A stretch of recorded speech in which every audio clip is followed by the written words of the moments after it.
Amém.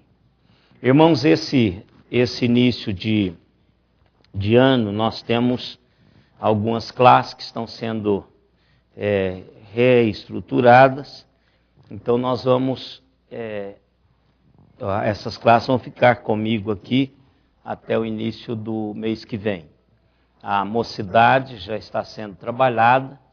Os professores da mocidade serão os nossos irmãos presbítero Marco Aurélio, delegado, e o Humberto, da Cris. Então eles vão começar essa etapa nova aí da vida deles e da mocidade. Então nós vamos caminhar um tempo aí com esses irmãos e dependendo do que acontecer, então eles vão assumir definitivamente esta classe. A classe de catecúmenos, os irmãos também estão estudando para que aqueles que quiserem professar a sua fé e serem batizados, terão também a oportunidade. O irmão Melo, mas o irmão Walter estão aí definindo a questão também de dia e de hora. Eles querem manter os alunos aqui para aprendizado, cada um na sua classe, e aí eles vão pensar num dia, numa hora que sirva e que todos possam estar assistindo. Irmãos, nós vamos continuar com Davi. Eu creio que esse módulo vai ser o último módulo que nós vamos trabalhar de Davi, por enquanto. Depois a gente pode voltar e continuar esse estudo de Davi, mas eu vou, após esse módulo, a minha intenção é falarmos um pouco sobre dons e ministérios, porque nós fizemos isto há um tempo atrás. Eu acho que logo que eu cheguei aqui, nós fizemos, eu me lembro que ainda era lá embaixo. Então eu gostaria de trabalhar com os irmãos, falar um pouco sobre dons e ministérios. Por que é importante essa questão de dons e ministérios? É que a Igreja Presbiteriana do Brasil, ela tem uma estrutura com as suas divisões, as suas classes de pessoas, por exemplo, SAF, o PH, UPA, UCP. E eu entendo que esse sistema é um sistema que funciona, mas é um sistema que engessa. A Igreja do Senhor Jesus Cristo, ela não foi dividida em sexo e idade.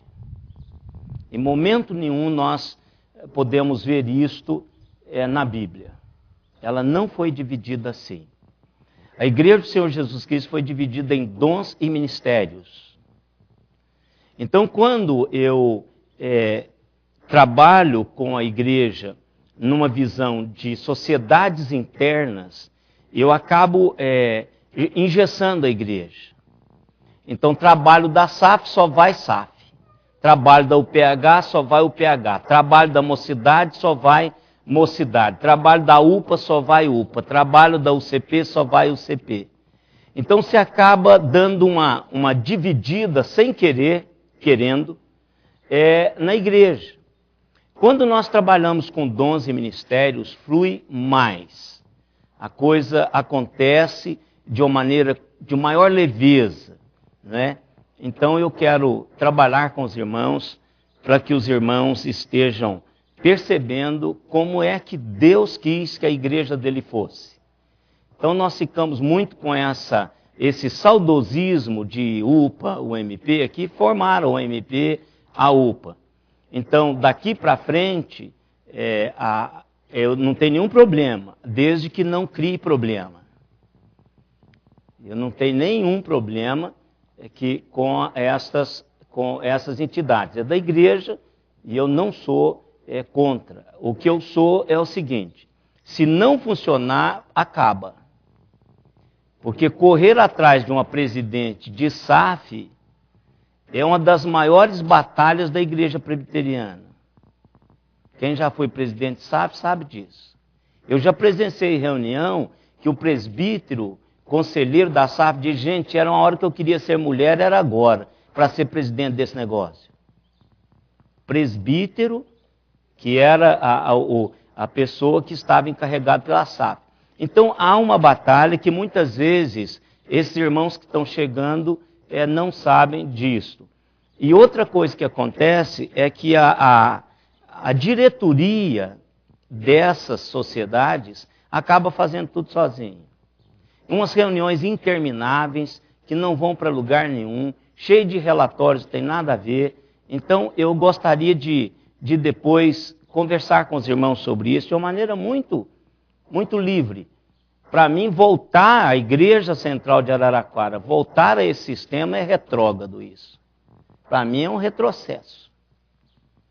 Então eu gostaria de, não impeço, se vocês quiserem, pode fazer. Para mim é o seguinte, se tem a pessoa que faça, então faça.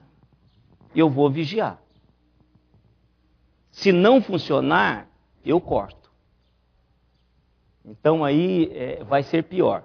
Então são coisas que a gente precisa. Por exemplo, as sociedades formadas, UPA e Mocidade, a partir desse ano precisam de apresentar os nomes de presidentes, as chapas para aprovação do conselho. Não se vota em presidente de nenhuma sociedade alguém que o conselho não tome conhecimento. Porque depois de votado, eu posso cortar lá no conselho a posse, se essa pessoa não tem caráter para desenvolver lá fora. Eu sei algumas coisas que a igreja não sabe. Então não vai fazer parceria na liderança da igreja pessoas que não estão afinadas com o propósito da liderança da igreja. Então isso tudo vai criando problemas. Quer dizer, em vez da gente caminhar numa leveza com dons e ministérios, a gente vai começar a drenar a energia. Eu vou ter que correr atrás, eu vou ter que bater de frente, eu vou ter que desqualificar algumas pessoas já eleitas, e eu vou fazer isso, vocês não precisam pensar. Eu já fiz isso várias vezes aqui, faço de novo. Como líder, eu nunca fujo a minha posição de líder, mesmo que eu pague um preço alto por isso, mas eu não fujo. Então nós precisamos pensar em dom ministério. Se você tem dom, então faça o seu ministério acontecer. Há liberdade para isso. Eu me lembro que o irmão Pedro, logo que chegou aqui, depois de um tempo, ele disse, pastor, eu gostaria de fazer um trabalho com os homens. Ô, meu irmão, faça. Então formou Koinonia. E depois disse, pastor, eu queria incluir as mulheres. Então inclua, meu irmão. Então eu acho que cada um que tem o seu dom, então deve exercê-lo no corpo. O corpo vai trabalhar com relação a isso. Eu quero dar uma aprofundada com os irmãos, para que isto possa ficar bem claro, e que é a visão que eu tenho da palavra, irmãos. Eu não creio que Deus dividiu a sua igreja em sexo e idade. Presidente disso, presidente daquilo outro. Não foi assim. Jesus diz assim, entre vós não será assim. O importante aqui é não ser importante. Então ninguém é chefe de nada. Ah, mas não passou por cima da minha autoridade. Que autoridade? Você está exercendo o seu ministério e a sua função. Exercer o ministério. Então, às vezes, nós estragamos aquilo que já está acontecendo. Mas eu quero falar futuramente sobre isso, e para isso eu vou unir as classes de mocidade e adolescente, para que todos possam ouvir essa exposição bíblica com relação a dons e ministérios. E creio que o ministério pode acontecer sem termos presidentes, vice-presidentes. Você pode ter um moderador, pode ter um líder, não tem nenhum problema. Mas a minha visão de igreja é esta. No entanto, a igreja caminha e a igreja são vocês. Então, daqui a uns 6 anos, eu estou deixando a presidência dessa igreja. Então, os irmãos vão continuar caminhando. Agora, a visão que eu tenho é que a igreja tenha um caminhar bíblico. Quando nós temos esse caminhar, o trabalho da igreja é feito com leveza. Por exemplo, eu não sinto nenhum peso, eu se posso sentir a consequência de se ser pastor. Mas eu não sinto nenhum peso de ser pastor. Porque eu tenho o dom para ser pastor, eu fui chamado para ser pastor de igreja. Então, toda a minha estrutura espiritual, emocional, foi esculpida por Deus para ser pastor. Às vezes eu sofro por ser pastor, mas é um sofrimento de pastor. Então eu não fico pesado, que duro ser pastor. Não, isso é leveza. Mas se alguém tivesse votado em mim para ser pastor, eu já teria caído fora. Sem dom, irmãos, não funciona no reino de Deus. Você pode ser um expert em gestão humana. Você pode ser um expert em gestão de pessoas. Mas não funciona aqui isso. Aqui funciona dons. O corpo de Cristo é formado por pessoas que têm dons. Aí elas levantam de madrugada, elas empolgam com o que estão fazendo. Por quê? Porque são habilitadas pelo Espírito Santo de Deus para fazer isso. Você já ouviu de algum presidente falar assim, meus parabéns, você agora é presidente, então votaram em mim. Uai, para, na igreja não é assim. Não tinha outro. Uai, então não funciona, não é? Não estou aqui porque não tinha outro. Eu estou aqui porque eu sou a pessoa de Deus para estar aqui. Então isso dá a mim uma liberdade, uma autoridade, dá a mim um coração grato por estar participando de momentos tão especiais quanto este momento que a igreja de Araraquara está vivendo. Então, é por aí que a gente vai caminhar. Eu queria que passar isso de novo para os irmãos, porque aprendizado é assim, a gente esquece, né? E aí a gente começa a votar. Foi com Israel assim, e vai ser assim conosco todo o tempo, irmão. Só ler Juízes. Dê uma leitura em Juízes, que os irmãos vão ver o quanto nós somos rápidos em esquecermos os princípios de Deus para as nossas vidas. Né? Então a gente vai de novo falar, não tem problema. Eu sou bom para repetir as coisas e a gente vai trabalhando nisso. Então, irmãos, vamos continuar esse módulo. Eu terminando esse módulo, vou ver se eu consigo terminar os estudos. Eu já ajuntei algum material, não comecei ainda, mas eu pretendo começar em fevereiro, que vai ser o espaço que nós vamos terminar esse segundo módulo. O capítulo básico para este módulo é o capítulo 24 de 1 Samuel.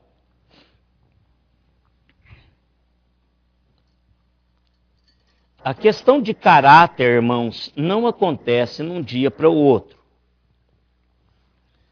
O nosso caráter é formado à medida que nós caminhamos.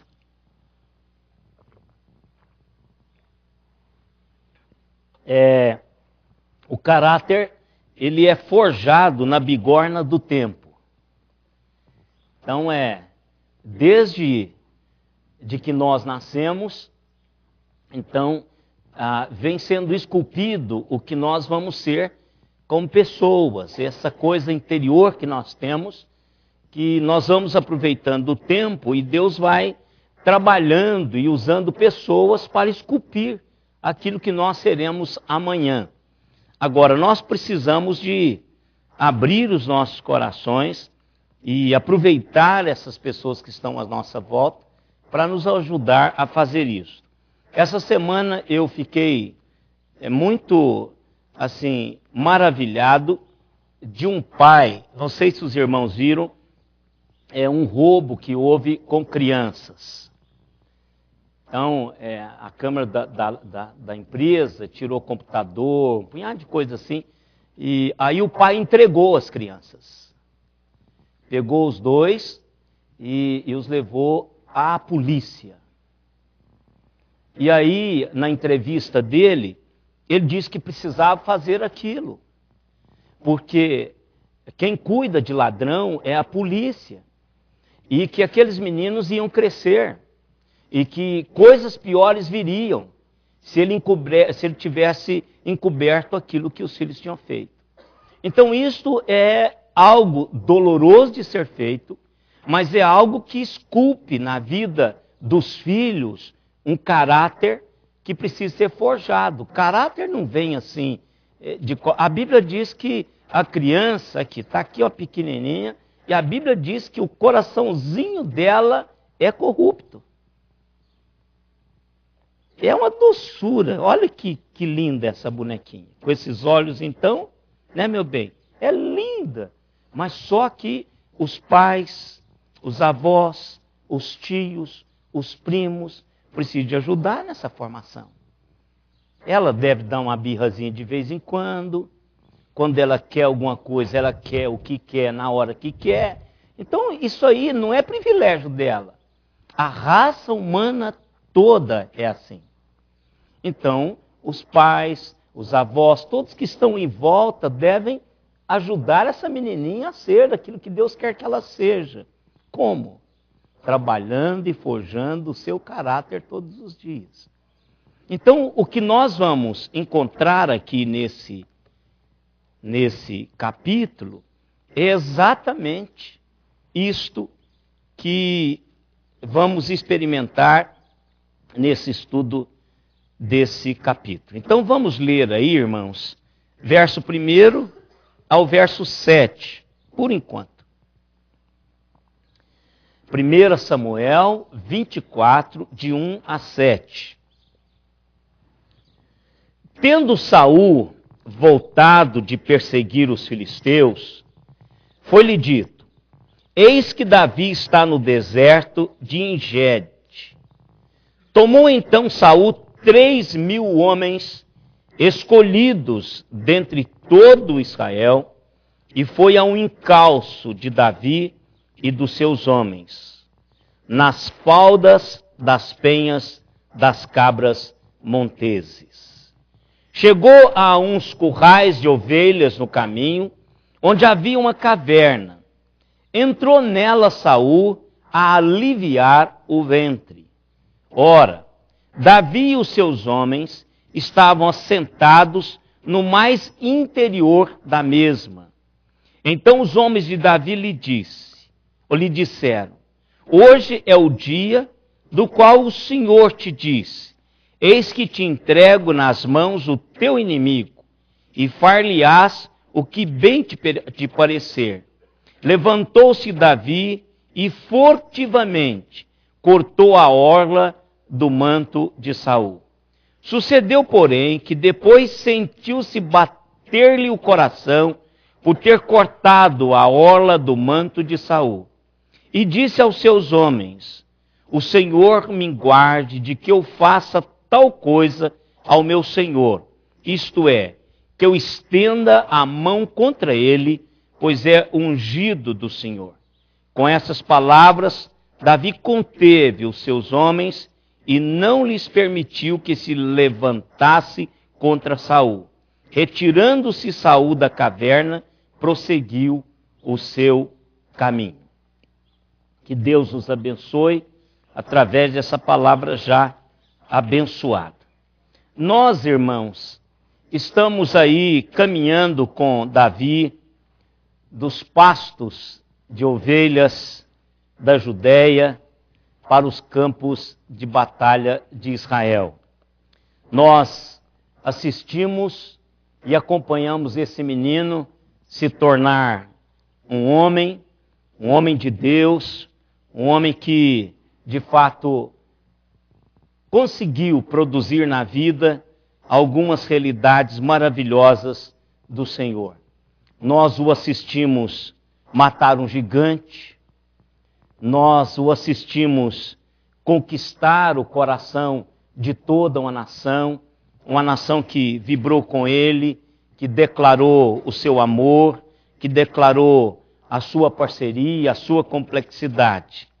Nós o vimos nesse caminhar experimentar realidades de Deus no seu dia a dia. Nós vimos Davi quando e como ele alcançou o topo, que ele foi para o palácio. Nós vimos como Deus trabalhou todos aqueles amigos, aquelas pessoas que conseguiram levá-lo até o palácio. mas também nós acompanhamos Davi cair em profunda tristeza, profundo desespero, a ponto de se fazer de louco e correr para uma caverna e não querer ver a mais ninguém. Nós o vimos receber o amor de muitos, inclusive da filha do rei, mas nós também o vimos outros odiá-lo profundamente. E, para mim, esse estudo de Davi tem sido uma bênção. Eu tenho falado para os irmãos que eu tenho aprendido muito com Ageu, que é o que nós trabalhamos na quarta-feira.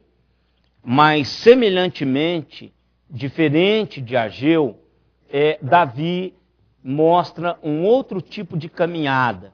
Ageu é mais um lado de trazer as pessoas, um povo, um profeta, que está trazendo uma realidade de Deus para o povo, mas Davi é um dia a dia. Davi é uma pessoa normal, apesar do seu posicionamento no reino, mas é uma pessoa normal, ele sente raiva, ele chora, ele finge de doido, ele peca, ele tem um punhado de falhas que todos nós temos. Então, por isso que eu me identifico muito com Davi, não é? Ageu, eu já fico meio, assim, com vergonha, né? Porque Ageu está tão próximo de Deus, fala tão profundamente a realidade de Deus, que a gente fica assim como que muito aquém dele, não tem nem dá vontade de tirar o sapato quando você fala de Ageu. Mas quando se fala de Davi, fala, ô companheiro, vem cá, ô cara, tem vontade de chamá-lo de cara, porque ele está muito próximo da gente e as ambiguidades dele são as nossas ambiguidades, mas Davi tem essa coisa gostosa de atrair-nos. E hoje eu quero falar aqui e começar com os irmãos nesse capítulo, mas aqui nós encontramos Davi de novo numa caverna. Só que é diferente agora. Davi está nessa caverna e eu quero chamar essa caverna de uma caverna estratégica. Veja que Davi era um estrategista fantástico. Ele não correu de Saul para as campinas. Davi correu de Saul para as montanhas. Lugar de difícil acesso. Lugar que tem inúmeras cavernas. Então, mesmo com esse número maciço de soldados, seria difícil encontrar Davi nas montanhas. Então, Davi foi para lá, e essa caverna que ele está hoje é uma caverna refúgio. Davi está nessa caverna e está lá porque quer. Está lá por estratégia. E veja que ele não fica na boca da caverna. Ele não é uma presa fácil. Se fosse fácil, Saul não teria levado tantos soldados e soldados da elite israelense para procurá-lo. Porque sabia que ele era parecido com um Rambo. Sozinho, ele dá conta de todo um exército. Não é? Ele era muito especial. Então, Davi está lá nessa caverna estrategicamente. Mas o que eu vejo nessa caverna é que Davi agora tem oportunidade de vingar-se do seu inimigo. Davi vai lá, esconde-se estrategicamente, e enquanto ele está nessa caverna, a providência de Deus traz ao mesmo tempo a essa caverna o seu inimigo. Oba, como Deus é bom. E o texto diz que isso é providencial. Providência é exatamente esse mover de Deus para fazer com que as coisas concorram e aconteçam para darem exatamente, ou fazer acontecer exatamente aquilo que Ele quer que aconteça. É a mulher que aparece na sua vida, é o homem que aparece na sua vida, é o curso que você faz, é o emprego que você recebe, que Deus concorre. Por exemplo, eu não tenho dúvida nenhuma que no meu vestibular, ou nos vestibulares que eu prestei, quando eu passei porque caiu o que eu sabia. Para mim isso é providência de Deus. Para quando eu fosse prestar o vestibular, e quando eu estava estudando para o vestibular, eu fui aprendendo aquilo que precisava aprender. E quando eu prestei, Deus diz, é a sua vez, passa. Então eu passei. Isso eu chamo de providência. Porque tudo quanto nós fazemos, é Deus que direciona estas realidades. Agora, essas providências, às vezes, vêm como oportunidade para testar o nosso caráter. Se eu creio que todas as coisas estão sob o controle de Deus, até aqueles testezinhos que parece que é a oportunidade de fazer alguma coisa, Deus está dizendo assim, deixa eu ver até quanto você cresceu. Aí você não cresceu nada. Então aí você cai. Então Deus está no controle dessas realidades e chama na palavra de Deus como providência. Então Davi tem agora a oportunidade perfeita para matar Saul e reivindicar o trono. Oportunidade perfeita.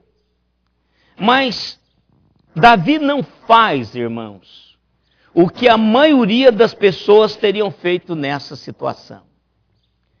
Em vez de reagir com ódio, com vingança e assassinato, Davi exibe amor, compaixão, graça e perdão.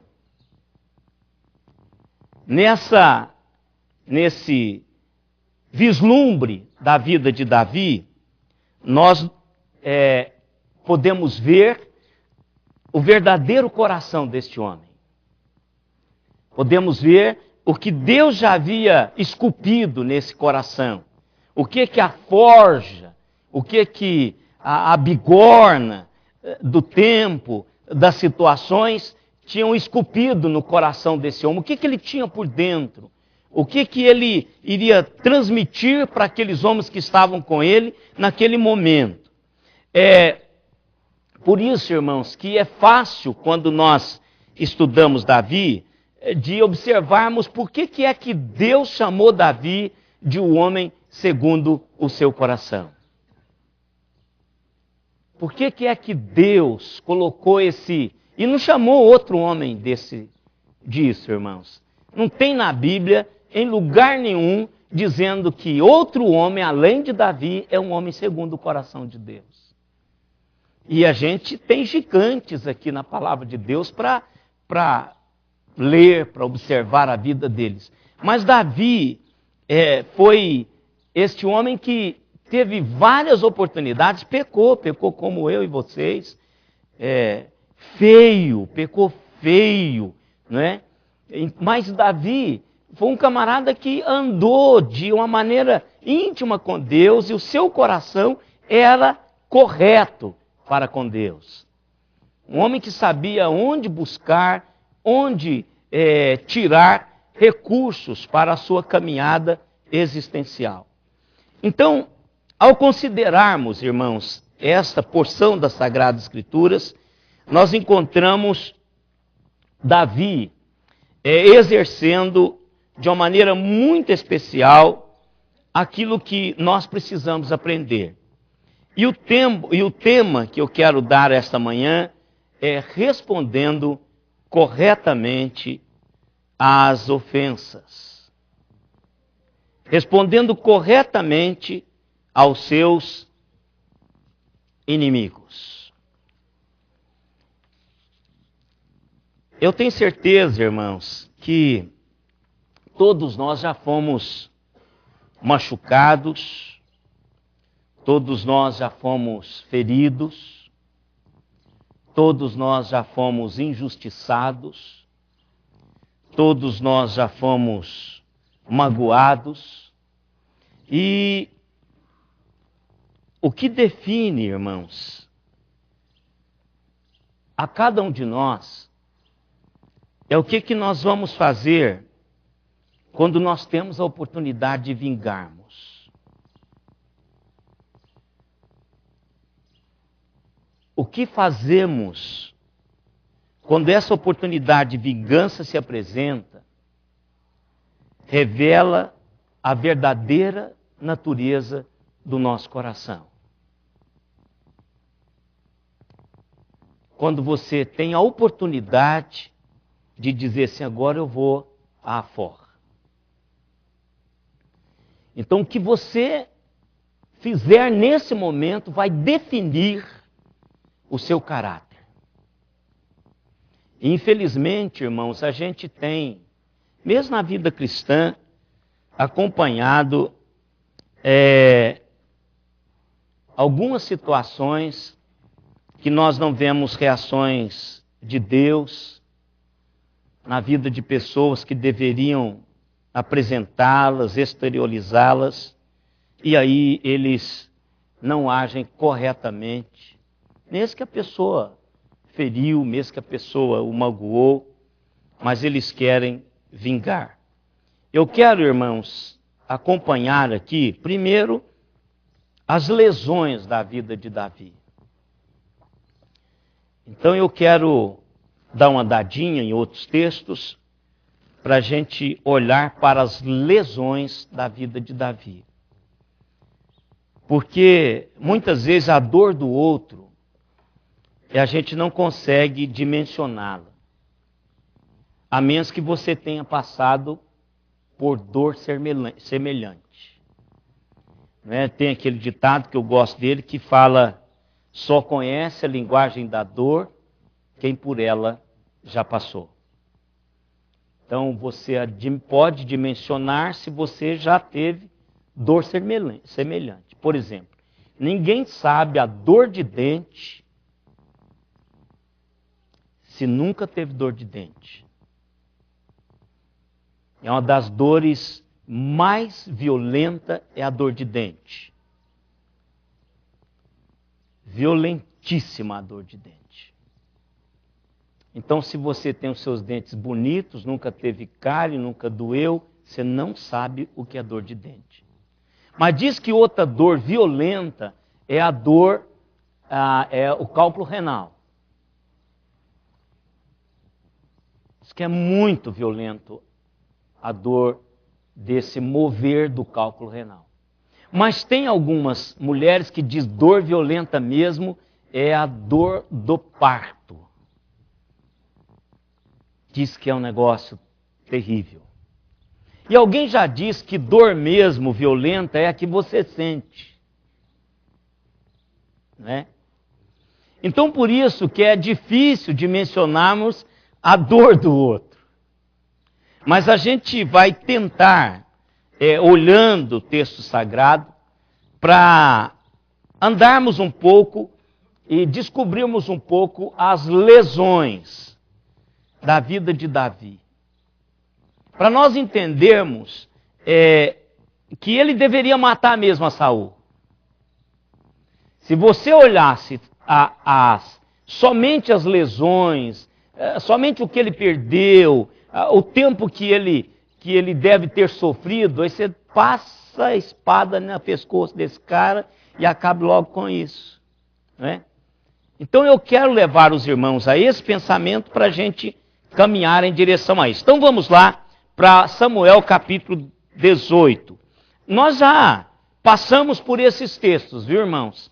Logo que começamos, nós passamos por esses textos. Então 18, verso 9. Qualquer irmão leia, mantenha aí o capítulo 18, que é aí que tem praticamente quase todas as lesões. Então pode ler lá o verso 9.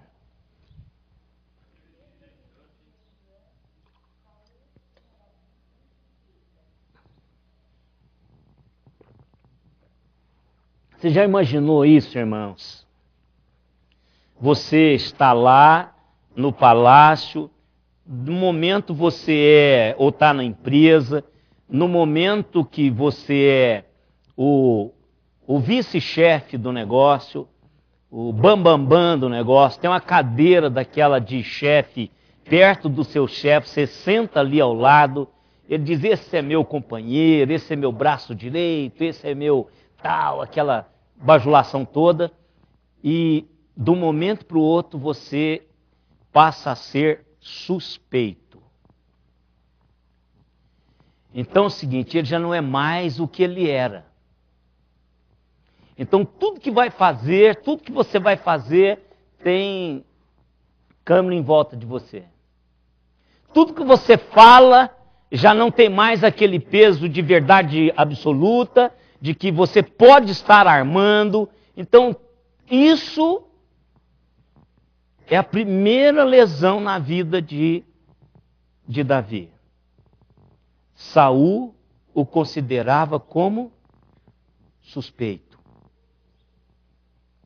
Ou seja, ele já não tem mais a credibilidade que tinha antes.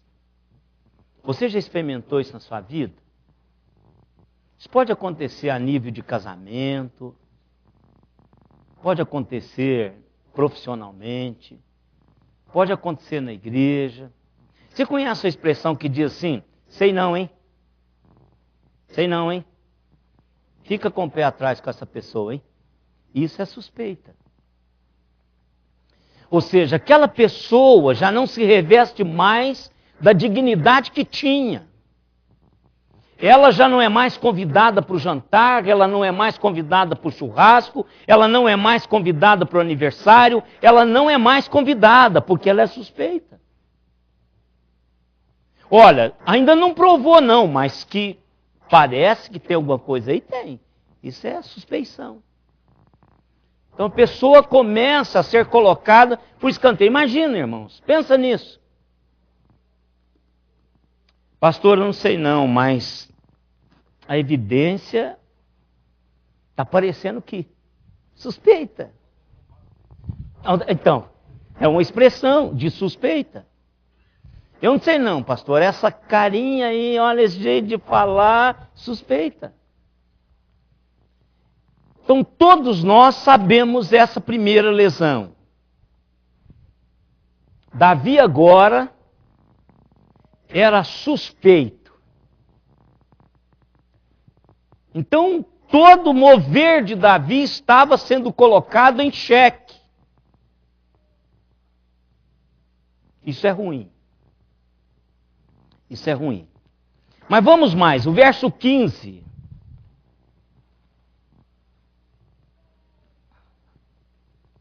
Pode ler, qualquer irmão que encontrar.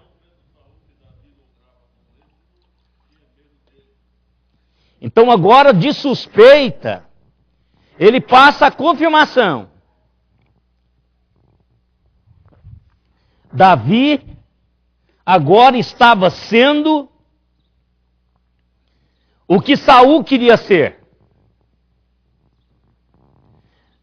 Saul queria ser o camarada da vez. Saul queria... Meu irmão, se eu quiser fechar, pode fechar aí. Pode fechar, meu irmão. Tá? Porque forma uma corrente de verdade. Pode fechar a janela. Irmã Zilma.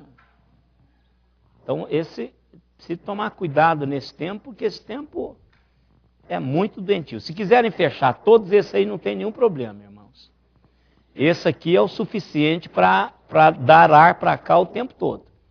Porque se abre assim, ele forma essa corrente, né? Então tem que tomar cuidado com isso aí. Não precisa passar frio aqui não, irmãos. Grita, né? Ontem, parece que foi a esposa do Abner. Estava gelada, tadinha, ontem aqui. Então tem que tomar cuidado, esfriou lá fora. Tem que melhorar esse ar aí. Pode gritar, vocês chamam, levantam a pessoa, fala com o diácono. Isso aqui não tem que ficar aqui assim, viu, irmãos? Tem que falar, gente, fecha esse negócio, levanta, melhora esse ar-condicionado aí, porque não tem que ficar sentindo frio. É a sua casa, aqui a gente tem que estar confortável. Não é? Então, irmãos, Saul odiava Davi pelo que Davi era agora. Então ele ficou com medo de Davi.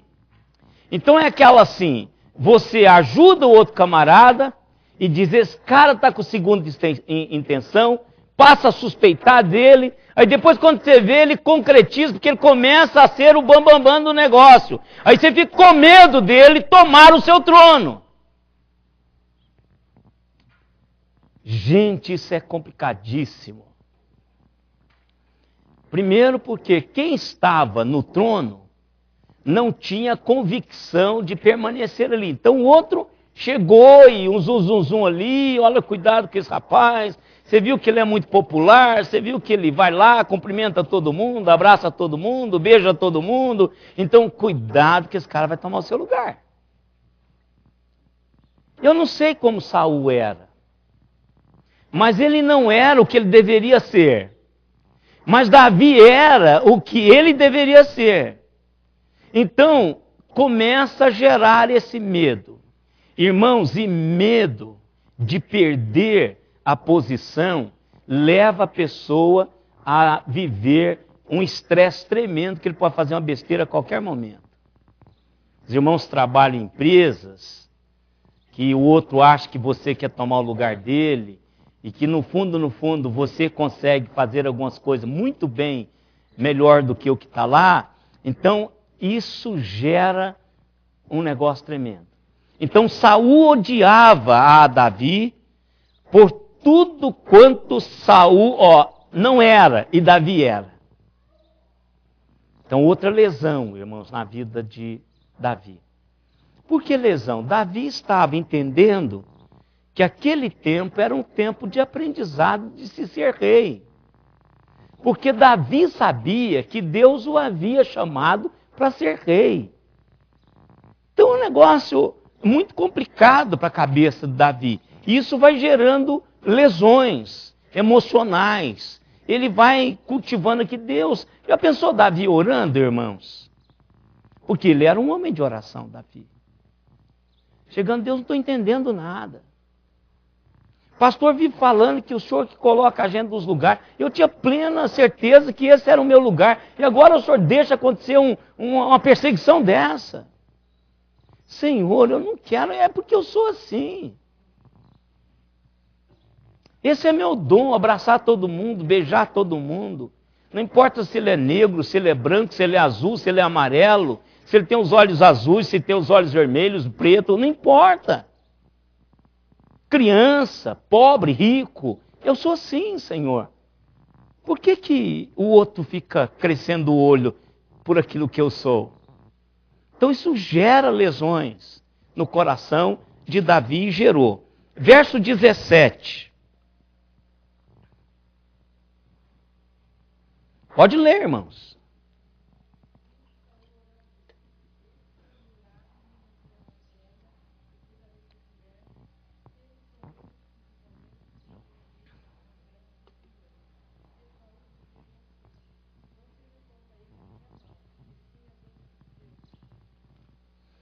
É isso aí, não é 17. Então, se você não pode com seu inimigo, faz o que com ele? Mas aí fica pior. Você vai levar esse cara para dentro de casa. Então, a proposta de Saul não é uma proposta de ter Davi como genro. A proposta de Saul é exatamente fazer da filha dele viúva de Davi. Porque ele não quer matar a Davi, ele quer que os filisteus o mate. Faça o serviço. Irmãos, e Davi não era aquele menino bobo. Além da inteligência natural de Davi, que a gente percebe em todos os seus salmos, Davi era um homem de Deus e Deus dava aquele tino. O que Deus faz comigo e com você hoje é o que ele fez com Davi numa dimensão muito maior. Porque Davi era uma figura importantíssima para o projeto de Deus, como nós estamos estudando ele aqui hoje, centenas de anos depois. Então Deus deve ter colocado no coração de Davi, dizendo que ele está armando. Ele quer trazer-me para perto, para fazer uma estratégia para tirar a minha vida. Então, outra lesão, irmãos, de saber nada das propostas que estão sendo feitas a mim são verdadeiras no coração dele. Ele está pensando outra coisa. Ele está armando. Você já participou de uma armação? Você já foi vítima de uma armação? E aqui, irmãos, não precisa da gente ir muito longe. Nós estamos aqui num grupo razoável. Então, quando armam para a gente, irmãos, e você descobre que a armação não há nada mais, que fere mais, que lesa mais do que isso. Armando. Olha que coisa fantástica. Querido, vem cá. Você é o genro que eu sonhei a vida toda. Precisa ser verdade isso, quando é verdade. Não é trazer esse camarada, veja, ele vai machucar a filha e vai machucar o camarada. Vai fazer isso. Então, uma lesão, irmãos, de você estar num lugar que você sabe que aquele lugar não é um lugar seguro para se estar. Porque o cara da caneta, você sabe que a qualquer momento ele vai lhe dar um checkmate. Você pode já ter experimentado essa lesão na sua vida. Traz insegurança, traz questionamentos da vontade de Deus. Sabe uma das coisas que mais desestabiliza a gente, irmãos? É quando você tem plena convicção de Deus para estar num lugar e as evidências estão provando o contrário. Isso é uma das coisas. Deus, o Senhor não me mandou para cá, eu tenho plena certeza que o Senhor mandou para cá. Cadê meu salário? É uma das coisas. Senhor, não chega. Neném está chorando. Está faltando isso. Não estou falando de comprar o carro top. Eu estou falando do básico. Senhor, eu tenho certeza. Tive certeza absoluta. Isso desestabiliza. Davi está no lugar que ele foi ungido para estar, e ele sabia que Deus estava o levando para lá, mas quando ele chega lá, desestabiliza. Imagina a lesão disso, irmãos, no coração desse jovem que tem todo um ideal de Deus para ser vivido e traduzido na sua vida. Verso 21.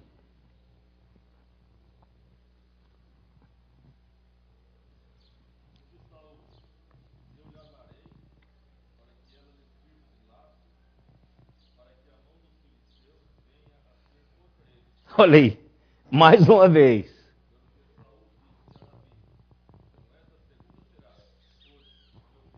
Olha aí. Não deu primeira, vai fazer a segunda. Então são coisas assim que vai, se o cara erra uma vez o tiro, ele vai dar outro. E você tem que ficar atento o tempo todo, porque já que você se livrou daquela primeira, você vai ter uma segunda, porque quem está lhe perseguindo não vai descansar enquanto ele não tirar você da jogada. Eu vou dar corda para ele. E a hora que ele tiver com corda, eu puxo. Esse é o laço da forca. Então, pessoas que vão te dando corda. E chega um momento, ele puxa e você cai. Eu gosto desses desenhos animados. Eu gosto muito mais de desenhos animados, somente agora que são fantásticos. Quando eu assisto o Pica-Pau, eu até que gosto algumas vezes do Pica-Pau. Mas eu fico falando, puxa, que privilégio esses filhos nossos e netos vão ter hoje, têm hoje. Esses desenhos animados com o recurso de computação gráfica são fantásticos, parece gente de verdade, não é? Então, eu assisti aquele filme, não é o filme dos Flintstones lá, do Fred, né? o Barney.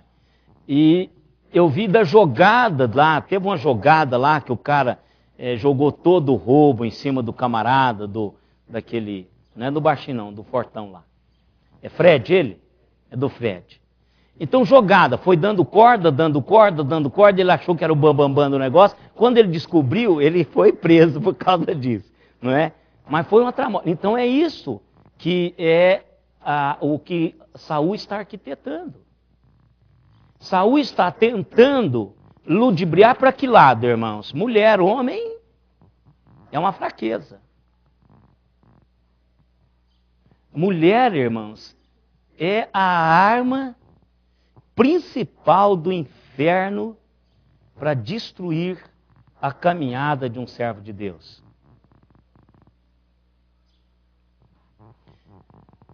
Olha, é igual carro. Mulher é igual carro. Sabe por quê? Carro é uma ferramenta fantástica, abençoa você, trabalha, mas é uma arma se você não dirigi-lo direito. Mulher também. É uma bênção enquanto bênção. Mas quando é uma arma, ela lhe joga no chão, você nunca mais levanta. Por isso que o homem de Deus precisa de ter cuidado com as 3 barras. A barra de saia, a barra de ouro e o São João da Barra. Eu nem sei mais se tem São João da Barra hoje. O conhaque tem? Tem, né, Sérgio? Você, Sérgio... Não, brincadeira, né? Brincadeira. Mas tem mesmo, que é uma marca... Tem mesmo, é brincadeira, Sérgio. É brincadeira. Então veja o que é que Saul começa a fazer. Saul começa a perceber que ele pode pegar Davi com a mulher. E Davi era meio encrencado desse lado, irmãos. Davi não tinha muito domínio com relação... Davi tinha 2 setores na vida dele, que eu tenho certeza que era o calcanhar de Aquiles dele. Um num pé, outro no outro. De um lado, ele tinha um problema de mulher. E não preciso nem falar nada para vocês, vocês já conhecem a história. Do outro lado, ele era muito explosivo. Parece que não, mas era. Pode olhar as vezes que Davi fala, nós falamos isso aqui. Com relação à língua. Davi, às vezes, foi muito prejudicado por falar demais. Até mesmo aquilo que era bom e aquilo que era ruim. Porque tem coisa boa que você não precisa falar, irmãos. Você não precisa falar. Você não precisa ficar metendo a língua nos dentes por qualquer coisa. Você pode ficar calado, né? Agora, Saul está dizendo, eu vou dar outra, eu vou dar ele corda. Veja, mais uma vez a mulher entra na história aqui. E Davi quase, mas quase, perdera a bênção de ser o que foi por causa delas. Mas verso 26.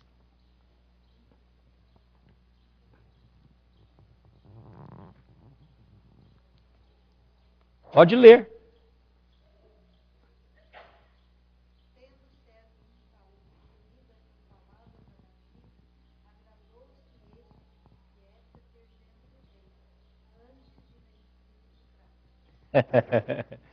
Então veja, ele caiu nessa.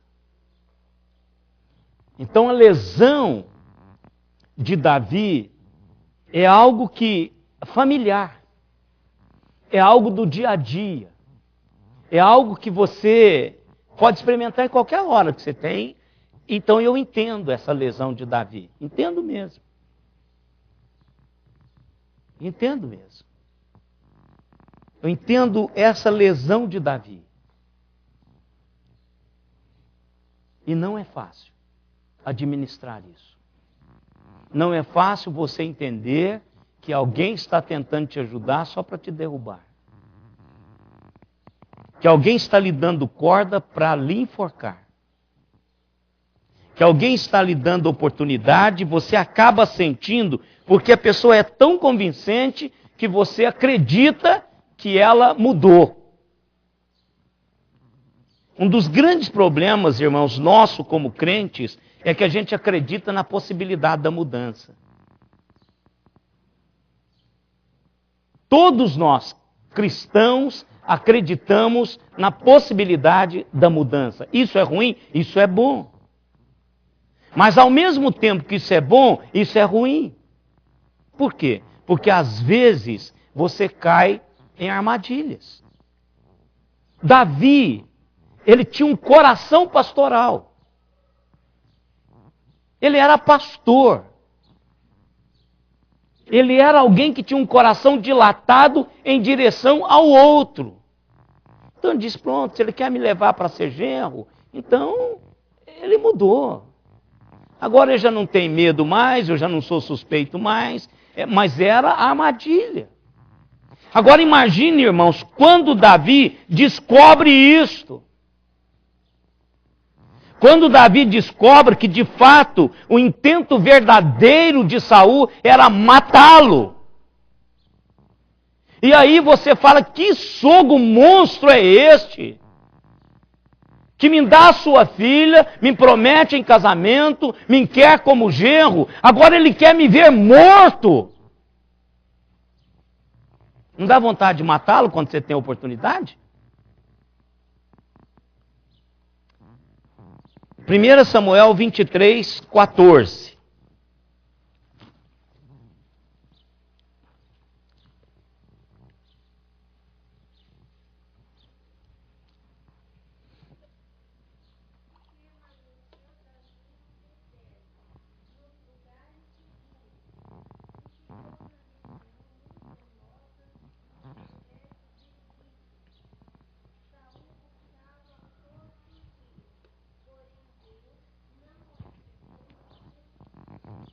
Então veja, então Saul, consumido pelo ciúme, pelo ódio, e viu que o plano dele não havia dado certo, agora ele resolveu ele mesmo fazer o serviço. Então o ciúme de Saul, aquela coisa terrível que comia Saul por dentro, o moveu a matar a Davi, o que? De vez em quando. Todo dia. Agora, a lesão de Davi não é uma lesão única. Tem alguém envolvido da casa real que está sofrendo por isso. Como não deu para matá-lo naquele plano anterior, agora ele começa a ferir aos poucos a própria filha. Todos, imagina. Como pastor, às vezes a gente tem algumas encrencas de sogros e sogras com genros e noras, que não é fácil esse movimentar aí de genros e noras e genros, sogra, né? Imagina que essa menina com o pai já havia descoberto que o pai estava tentando fazer com o marido, e agora ela começa a ser contra o pai, e a gente sabe disso que ela foi. Ela se pôs contra o pai, mentiu para o pai. Imagina as lesões no coração desse homem. Agora, irmãos, o ponto de destaque do texto é que Davi foi odiado, não pelo mal em sua vida, mas porque a vida dele agradava o coração de Deus e exteriorizava aquilo que Deus queria para a vida dele, que era o reinado de Israel. Essa é a diferença. Davi não era suspeito, porque de fato ele havia feito alguma coisa que pudesse levá-lo à suspeição, mas Davi era suspeito porque ele era alguém que estava fazendo acontecer na vida as realidades do Senhor. Ele estava produzindo aquilo que Deus queria que ele produzisse. Em momento nenhum, Davi prejudicou a vida de Saul. Em momento nenhum, Davi quis usurpar o lugar de Saul. Em momento nenhum, nós pegamos Davi falando de Saul, mal de Saul. Em momento nenhum. Então o ponto é, irmãos, que Davi foi odiado não pelo mal em sua vida, mas porque Davi traduziu na vida as realidades do Senhor. É inevitável, irmãos, que eu e vocês passemos por situações idênticas na nossa caminhada. Mas nós precisamos ter a certeza de que as suspeições, as perseguições contra nós não podem ser por algo errado que nós fizemos. Mas nós temos que ter certeza que é por algo certo que nós fizemos. E não pense você que você vai, ou eu, livrar dessa realidade. Todos nós podemos passar por essas lesões. Por fazermos alguma coisa certa, é que somos perseguidos. E no Brasil, irmãos, isso é facílimo de acontecer. Eu conheço pessoas que foram mandadas embora porque não entrou no esquema. Eu conheço pessoas que foram prejudicadas porque não entrou no esquema. Por exemplo, eu conheço um militar da Polícia Rodoviária Federal de Pernambuco, é um presbítero, passou na Polícia Rodoviária Federal. E havia lá no Nordeste, tem uma coisa interessante, e quem conhece bem o Nordeste sabe disso. Por exemplo, capacete lá é muito raro. Você vê, determinada cidade lá, não tem esse negócio de capacete. E esse negócio de carregar gente na carroceria, isso acontece o tempo todo. Superlotação, por exemplo, aquelas veraneios carregam mais ou menos assim, uns 15, meu irmão. Sem exagero, uns 15, não carrega? Bagagem e tudo em cima. Aquela veraneio é feito para 5 pessoas. 2 na frente e 3 atrás, como qualquer veículo de passageiro. A veraneio é aquele eles usam muito, agora estão usando muito a Toyota. A Caravan também, tem Caravan também, que carrega um absurdo. Então, se passa aquilo pela polícia, o que a Polícia Federal deveria fazer? Multar. Prender. Passava, não acontecia nada. Esse presbítero foi para esse posto da Polícia Federal, exatamente na encruzilhada. Caruaru, São Caetano, Cachoeirinha, Garanhuns, ali. Você tinha que passar na porta deles e tem todo aquele travamento, você passa mesmo na porta deles bem devagarinho. Canetada, todos eles, apreensão, todo mundo. Sabe o que eles fizeram com ele? Mandou ele para o trabalho burocrático. Trabalho burocrático. Está lá até hoje. Vai aposentar qualquer dia desse. É um presbítero. Cara crentaço. Um dos melhores presbíteros que eu tive até hoje. Eu tive outros do mesmo nível. E tenho outros do mesmo nível. Um cara correto, né, bem? Corretíssimo.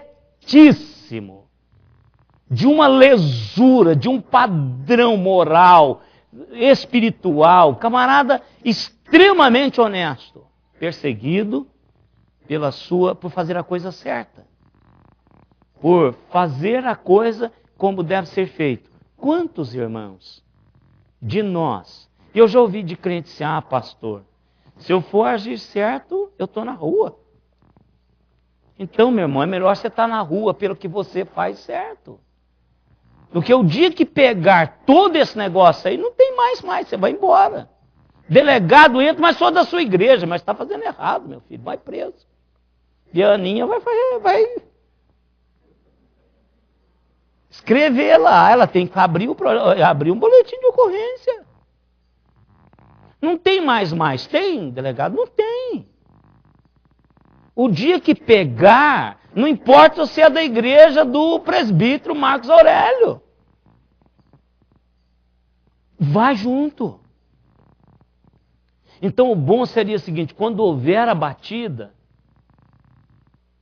ele descobrir que você não estava no meio. Isso vai honrá-lo como delegado e seu irmão em Cristo Jesus. Ele pode dizer, sabe esse único que não aconteceu nada com ele, que não está envolvido? Então ele é da minha igreja.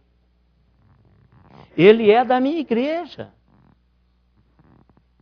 Então, perseguido por não fazer o que é errado, são lesões que vêm, mas são lesões que passam. E Davi estava com essa lesão. Talvez a dor é maior, irmãos. Eu não vou dizer para vocês que a dor é menor do que o cara fez. Ou seja, se o cara faz as consequências, ele arriscou sofrer as consequências. Mas se você não fez e está sofrendo determinadas consequências pelo que não fez, a dor é maior. E você pode fazer como o salmista diz, de que me adianta ter sido honesto? Pode fazer essa pergunta. Mas a palavra de Deus diz que eu preciso fazer isso. Vamos ver algumas realidades aí que Jesus coloca, que Pedro coloca. Mateus 5, 11, 12. Lá no Sermão do Monte, aqueles 2 versículos, nós estamos cansados de ouvi-los e de lê-los. E 1 Pedro 4, 14 e 15.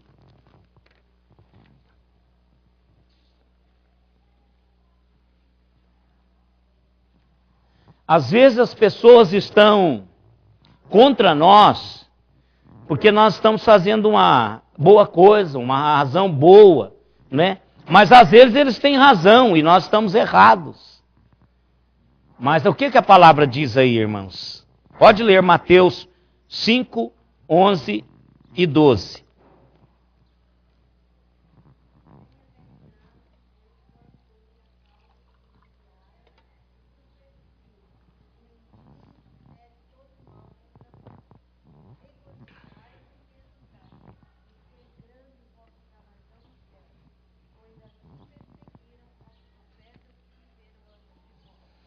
Olha que coisa, você não vai escapar. Mas faça o que é correto. As lesões virão, mas você terá uma recompensa muito maior.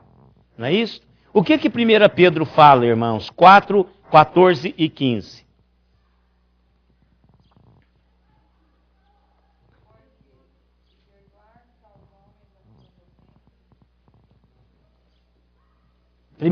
Primeira de Pedro 4, 14 e 15. Isso, está aqui. Pode continuar, pode ler.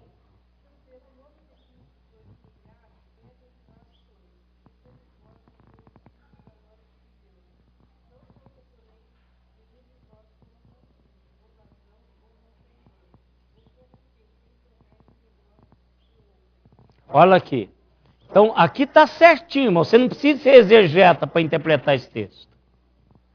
Olha, sofrer pelo nome de Cristo, pela honradez de se ser cristão, por você estar pautando a sua vida pelos paradigmas de Deus. Olha, isso é desonesto, eu estou fora. Olha, eu não participo desse negócio. Olha, eu não entro nessa. Olha, se vocês quiserem, podem me mandar lá para o serviço burocrático. Mas enquanto eu estiver aqui, eu vou multar todas as pessoas que passarem com excesso de bagagem, com excesso de passageiro, com carro inadequado para andar, eu vou multar. Irmãos, para os irmãos verem o nível em que nós chegamos. Eu vendi um caminhão, aquele caminhão que eu tive, aquele GMC, tem 3 anos. 3 anos. Nesses 3 anos, o cara que comprou não pagou IPVA, não pagou licenciamento, está rodando em Araraquara e na região. Como é que pode? Se eu ficar sem pagar a primeira parcela do meu IPVA, eles vão me pegar. Agora, como é que pode um caminhão de carga estar desde 2010 sem pagar IPVA, sem pagar licenciamento e rodando? Tem corrupção nesse negócio. Não é possível. Gente, nós temos radares inteligentes. Você sabe o que é o radar inteligente? Sabe, não sabe? Passou, se o seu carro estiver ilegal, o próximo posto te para. Como é que pode um negócio desse? E aí sabe o que aconteceu? Meu nome está na dívida ativa do Estado. Não transferiu. Tenho. Mas o que eu deveria fazer, que eu não fiz?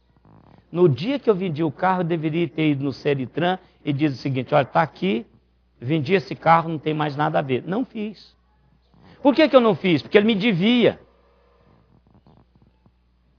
Então, no contrato de compra e venda a prazo, estava o seguinte: o carro só será transferido quando ele terminar o pagamento. Agora eu devo quase R$5.000. A dívida ativa é todo dia tem juro. Todo dia. Há 15 dias atrás era 1.600 a dívida, hoje é 1.645. 10 dias atrás. Então, irmãos, muitas vezes não tem problema você ser prejudicado por algo que você faz certo. Eu estou sendo prejudicado. A dívida é minha, não tem como. A dívida é minha. Eu tenho que tirar. Se eu precisar de uma certidão negativa da Receita Estadual, ela não sai. Ela não sai. Não sai. Então, a federal sai, porque eu consegui tirar a federal. Semana eu vendi, passei a escritura do Bet Shalom e tirei a certidão negativa federal, que é a do imposto de renda. Essa saiu tranquilamente, porque estou legalizado. Mas a estadual não sai, né, meu irmão? Está negativado. Agora, o que o texto diz? Se você é perseguido por algo de honradez do reino, das suas atitudes do reino, tudo bem. Não seja perseguido porque, leia de novo, irmã, o que é que ele diz para que eu não deva ser perseguido? Olha, assassinato, hein? Ladrão, malfeitor. Malfeitor é aquele que faz tudo que é mal, não é? Aquilo que prejudica o outro, que gera danos no outro. Tem mais algum aí, não? Com que se intrometa nos negócios do outro. Então, ó, esse negócio é seu, não é meu, e fique com ele, eu vou cair fora. É isto. O cara está armando, não entra nessa. Porque senão você vai ser lesionado, vai promover dor e sofrimento. Então, as lesões de Davi, irmãos, foram lesões que não é porque ele era um camarada mau, não se cumpriu nada na vida de Davi como resultado dele ser uma pessoa má. Mas era porque Saul queria ser o que ele era e não podia ser. Que Saul não era o homem abençoado por Deus como Davi era abençoado. Que Saul não era tão esperto militarmente como Davi era. Que Saul não era uma pessoa agradável como Davi era. Então ele foi perseguido por causa disso. Não é porque Davi era uma pessoa má. Que Davi estava armando para usurpar o trono. Não era. Então, as primeiras lesões de Davi foram lesões pessoais, não por algum mal que ele fez. Então, o que eu preciso de aprender hoje com Davi? As lesões virão, irmãos. Se lesões pelo bem que você fez ou pelo mal. Mas que não venha, segundo a palavra de Deus, por algo que contradiz a sua realidade espiritual. Possa vir de outra maneira, mas não pela sua realidade espiritual. Viva de maneira tal a honrar o Senhor. Irmãos, nós somos chamados para exercermos um caráter cristão. E muitas vezes é nos dada a oportunidade de fazer isso. Então, vamos caminhar com Davi. Hoje nós vimos o coração desse homem lesionado. Que algumas dessas lesões vocês podem ter na sua própria vida. Mas não sejam perseguidos por nada que as pessoas venham amanhã dizer é verdade. Aprenda a dizer não. Aprenda a dizer não pelo nome do Senhor. Por amor ao Senhor. Que Deus nos abençoe. E se você quiser ler o capítulo 24, não é? E aprenda isso. Se amanhã acontecer alguma coisa com você, pelo você ser honesto, não tem nenhum problema. Deus vai advogar esse negócio. Deus é um excelente advogado, irmãos. Excelente advogado. Deixa ele advogar e você vai lograr êxodo. Se não for aqui, vai ser no céu. Tem umas coisas que não vai resolver aqui não, viu, irmãos? Não vai resolver aqui. Mas quando você chegar lá no céu, o Senhor vai dizer assim, olha, tudo esse negócio foi... Deixa que eu estou cuidando do outro. Né? Então vamos pensar nisso e usufruir dessas realidades.